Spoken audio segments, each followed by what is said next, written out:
This book is meant as a guide for leaders in all walks of life who aspire to fix what's wrong with their organizations, to launch new initiatives with the best chance to succeed, and to rethink the logic of leadership itself as they work to rally their colleagues around an agenda for renewal.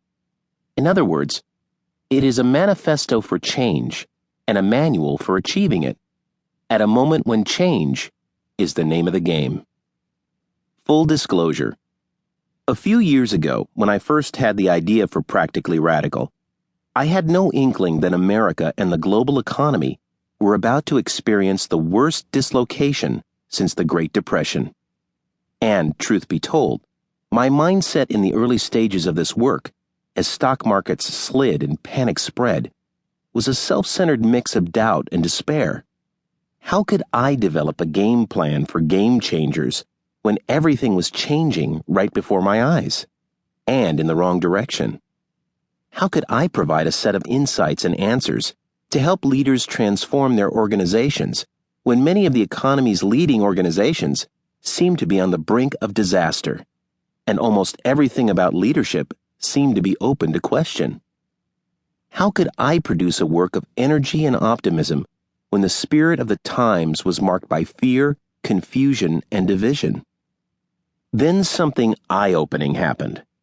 I put aside my anxieties, set aside the grim headlines, and immersed myself in the struggles and triumphs of more than 25 organizations that are achieving dramatic results under some of the most trying conditions imaginable.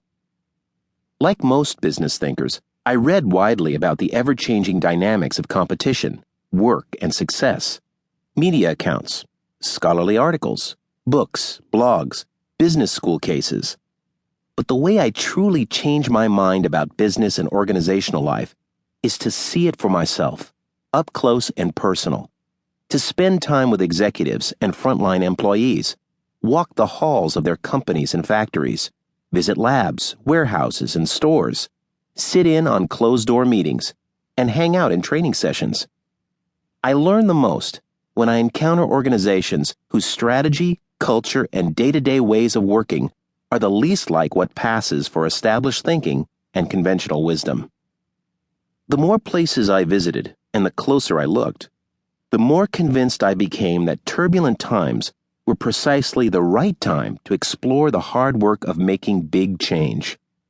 I was privy to the strategies and tactics of a diverse collection of business innovators in a wide variety of fields.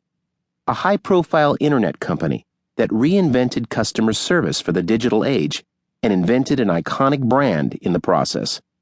A 95-year-old hospital company based in one of America's most distressed cities that has redesigned how a hospital works and what patients experience.